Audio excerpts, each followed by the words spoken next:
All right. We had some pretty good conversations once again, and we got the hat trick today. We've got Charlene Sherry Cushing. Sherry, you there? Hi, how are you? I'm doing all right. How's Mitchell doing? No, he's doing pretty good. He's out in Ohio racing right now. Okay. Yeah, we first got our introduction to the Cushings back when Mitch busted his back. We'll get to that later, but I guess what's your history in the sport? You're originally from New York City, I heard?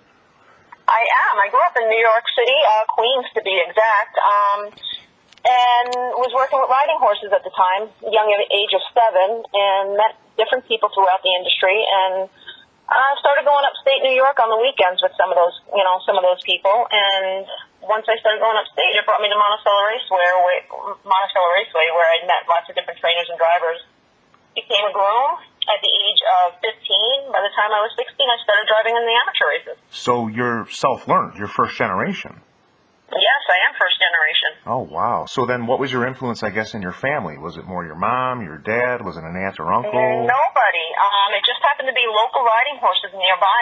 And when I was a kid, I always wanted to be a mounted cop in New York City. I always knew I wanted to be with horses. And I just, luck of the draw, I was able to go and get introduced to the standardbreds.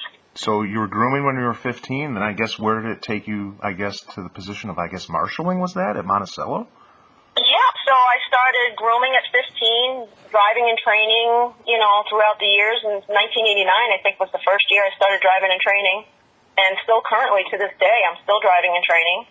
And by the time I was 18, legally I couldn't marshal prior to. At the age of 18, I got the job at Monticello Raceway and started marshalling. And I did that for 15 years until I moved to Maine. Wow. So then, I guess, where did you meet Mitchell, I guess, in that timetable or time frame? Actually, it was Michael.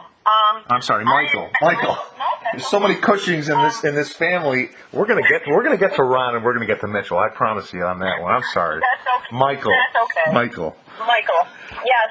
So Mike races in Maine currently, and off seasons we only race in Maine probably 8 months a year. And on his off season, he would come down to New York and race, and I was marshalling at the time. I also worked in the Lasix barn, and used to pony some of his horses and just got to know him that way. And that was in about 2002, 2003. But at the time, you were doing your own thing, or were you, sharing training with somebody? I mean, you just had a couple horses, or? So at the time, from 1989-90 till 2002, I was married once before, and my ex-husband and I had a stable, and then, things unfortunately didn't work out. He went on his way, I went on mine, and then Mike came into the picture, so I still had some horses, and I was also still marshalling at the time. But he was originally from Maine, right? Mike was, yeah. So he would come to New York during the winter meet, because there was no racing in Maine. So he would bring some of his horses and stable down in New York. Gotcha. So let's talk about the marshalling. We've got a lot of images here. We were talking about this Absolutely. earlier. We've got a couple horses, multiple images of them. I guess, is this a chestnut or a bay horse? So the bay horses that I had, marshalling in New York, and the fairs up here as well. Basically, my job was to, you'll see where I was marshalling horses to the gate, whether it was turning horses to the gate, running them to the gate, helping drivers in need. Also, if horses, if there was an accident, my job was to, try to prevent any more injuries and or accidents and try to catch the horses that were running loose. I did that for 15 years, and it was definitely one of my highlights in my life. It's funny, I did a story with Sis Arnold. I don't know if you know who Sis is. We did a piece on her a long time ago called The Loose Deuce. We had a 2-horse that got loose at Maywood, and I did a story on Sis. I saw, actually, Nat, who is an outrider up in Minnesota. She was down at Oak Grove. You guys are just, honestly, and she knows this. I told this to Nat to her face, and Sis knows this. Probably the most underrated position on the entire racetrack. Can you explain for people that don't understand, what's that day-to-day grind from, I guess, the morning until, I guess, you're done at the end of the day as a marshaller? So, it is a day-to-day grind. You're getting some green horses brought in. You're teaching them a completely different way of life. You're teaching them to be calm, cool, and collected, and you and the horse become one. You become a team. So when accidents happen, your horse has to depend on you and you have to depend on your horse. If you have to chase a loose horse, you have to make sure that your horse isn't going to dart into another horse or cause more wreck. And the way to teach horses that is, you bring them to the track, you have drivers and trainers come up to you with their horses just to teach them, how to pony. You teach them by when they're going by you, you kind of run up from behind them, you let the bike hit their ass end a little bit. Sorry to say it that way. But basically it's just teaching them to trust you as a rider. And it just definitely is a lot to do when it comes to marshaling. And then, when it comes to the race itself or during the races, you're out there and, you're out there to help the drivers and protect them.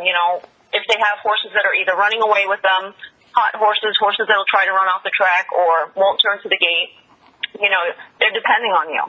And it really is. It means a lot. And, the fact that they have that confidence in you means a lot. I was able to spend a lot of time on the infield at Oak Grove, and I was actually watching Nat most of the time. Nothing was really going on when you're standing out in the sun in the middle of an infield. And just the authority that she holds on the track. Can you explain for people that don't understand how much responsibility the job really is? There is a lot of responsibility out there. You got to make sure that, from the beginning right to the end of the race, you got to make sure that when you go out to do a post braid that, for the public eye, you want to make sure that the horses are in proper order. You kind of watch out to, if there's somebody in trouble, you got to be on your toes to help them in any situation. Sometimes you might just be sitting there and you'll see a horse go up, trying to rear up, not turn. Driver gets unseated, you have to go and, either assist him or catch the horse. And then if there's an accident, and just say a horse isn't loose and it's just laying on the track and, you have to, and the race isn't over. The race doesn't end. It's still going. So your job as the marshal is to stand in front of that horse, to guide those drivers around that horse to make sure that there's no further injury. There's definitely a lot more to it. What about the conversations you guys have? Obviously, if you're ponying up next to a driver, you might have some words like Sis used to tell me some of the conversations they'd have. What do you guys talk about, just from a candid standpoint? Sometimes it just might be, how's things going for the day. But, have you driven this horse before? Is it a horse that what's going on with the horse? I don't know. There's a lot of different things. But for most of the time, it's just, a conversation, you just verbal conversation that you're having together. So you're just holding them just up on their halter and just looking back and looking at the driver and the horse. By the bit and their line, you're holding them. They don't wear a halter in the race. So you're holding them by their bit and or line, and the drivers have a minute to kind of relax and loosen their arms and, be more prepared for the race. Okay, so people that don't understand, they think it's a halter. So let's say it's an open bridle. Where are you actually grabbing onto the horse? Are you actually on the bit on the loop, or are you actually on the bridle? Nope, you're not on the bridle. It's actually the bit loop and or the line that the driver is holding. So it's the line that's connected to the bit. You're holding that part of the bit and line. You're not actually holding the bridle. Gotcha. That gives you that little extra leverage to hold the horse, to pull them either in towards you and to control them, because they're controlled by their bit, not by their bridle. So like what, 1 finger, 2 fingers, let's say with your right hand if you're on the left side? It all depends on the horse you're walking. Some of them are old candidates that just kind of come up to you and they automatically just walk next to you. You almost don't even have to do anything, 1 finger. Then you have some that get really hot and obnoxious, and you might have to use a little more upper strength and hold them into your, most of the time I would hold them into my horse's neck or into my horse's saddle. Interesting. So let's explain this now, in comparison with other, I guess, racing styles, thoroughbreds and quarters. Why aren't there individual ponies for harness horses? Why is there only that one marshal that's out there? It's a good question.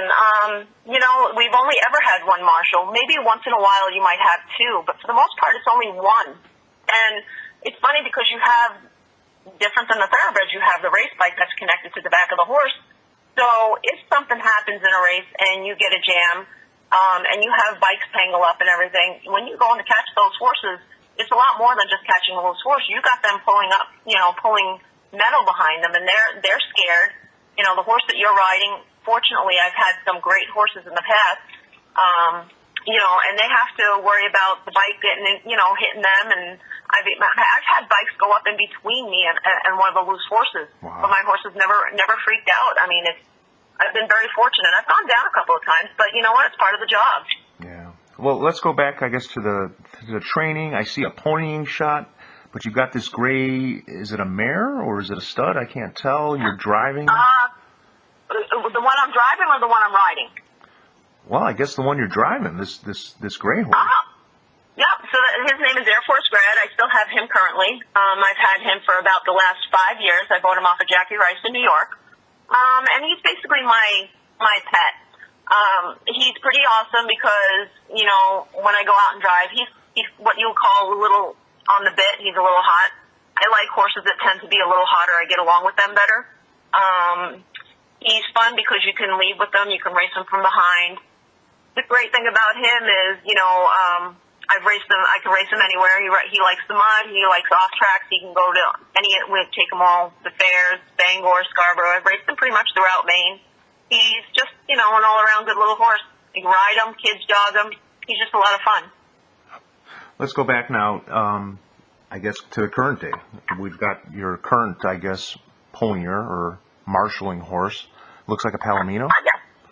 Yes, he's a Palomino. He just turned 8. His name is Leo Shady Jack. And he's, you know, he doesn't have the experience as most martial horses because, you know, at this day and age, I don't marshal near as much as I used to. It's not my main job, but when I have the opportunity to do it, I definitely bring him. So I broke him I'm currently stabled at Farmington, Maine.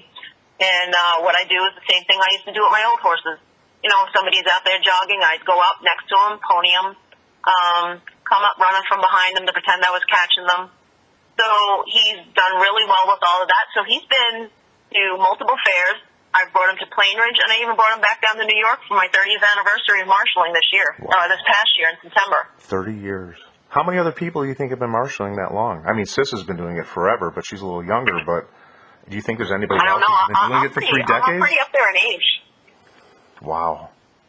So we got the shot here of you with Michael, if I could say that correctly, in his colors. Obviously, he looks a little bit different. He broke his back, and I guess what happened after he broke his back? You made a transition, I guess, in your own life. I did. So, 2008, Michael was in a bad accident at Bangor Raceway, and unfortunately, he went down in a race, tried to avoid a horse that went down in front of him, and just, you know, clipped the wheel, got catapulted, landed on his tailbone, and it broke his back in 3 places. So that kind of changed our way of thinking in how are we going to live our future. So, you know, Mike being very dedicated and determined to horse racing, he wasn't giving it up no matter what. He was back in the bike 5 weeks later. Wow. Yeah. And, you know, unfortunately, you know, it definitely changed him in a lot of different ways. And he doesn't drive much anymore because nerve endings, unfortunately, was affected. But if he could, he still definitely would. But his passion, our passion for horse racing, has never left us. But, you know, we also had to think about, well, you know, we do have to make a change. So in 2010, 2011, I decided to go back to school. And at the time, I didn't know exactly what I was going to do. I just said, you know what, I got to educate myself and have some sort of future for us. So 2011, I ended up earning my GED. And then from there, I took some college courses and decided nursing was the route I was going to go. And, well, I graduated nursing school and became a nurse, and I've been a nurse a registered nurse for 2.5 years. Wow. Well, you know, we were referred to you by Tina Doherty, and everybody knows the Doherty name in this industry. You are truly something special. I have to say that. From training and in grooming and, you know, marshalling, and then, you know, things happening with your husband, and then going back into nursing and still doing the things that you do today. Wow. Like I said, thank you. It really is. And I'm going to say this to all the women out there, especially all you marshals out there, Jazz Arnold too. I mean, I'm hearing a lot about you guys recently, and I want to promote the hell out of all you people, because without you women on that track, especially you marshalers, you can't race. Yeah. You can't race. There's so many out there. And, you know, I mean, Jocelyn Gale, she's another one. She's up in Vernon. She does really well as well. There's just so many. Jody Rydell, she doesn't marshal anymore. She was one of the greats. But yeah, I mean, I don't think that a lot of people really understand what is behind the scenes when it comes to marshalling. And when they say marshal, they're just thinking somebody to look pretty in front of the grandstand and the public eye. But it's really a lot more behind it than that. Is there anybody in the industry that you want to give a special shout out to? We have to wrap things up here. We've gone over as usual. Anybody that helped you, I guess, through the years besides your we husband? got Mike. I'd like to bring my daughter into it because she helped me throughout the years. She's 21 now. She graduated college at 19. She helped with the horses as well throughout. And now she's running her own little business as a baker. She went to culinary school. She's doing great. My cousin Stephen Wilson, he works with us. It's a team. And he's driving. He's taken on the driving end of it and breaking the colts, and he really, really loves it, and he's doing really well. And he's done the driving end of it for the last year, maybe 2 years, and he's doing great. A gentleman that works for us, his name is Robbie Gray. He's been with Mike for over 20 years. Wow. He's, without somebody like Robbie Gray, we would be lost without him. Well. So, I really, really appreciate your time. We had a great episode once again with Missy, Emily, and yourself. And like I said, we're gonna be looking at the cushions, if I could say that. We're gonna be relaxing with more of you guys. I'm hearing a lot of things coming out from out east. Like I said, Mike, hope the back's better, and Ron and Mitchell. We're gonna look for you guys in the future because next week we got 2 father and son duos, and it's gonna rock everybody worldwide. That's awesome. I really appreciate your time. And that's it for this week's episode of The Horseman's Voice. And I guess just tune in to us next week. And again, thanks for your time, Sherry. Oh, well, thank you. Have a great night.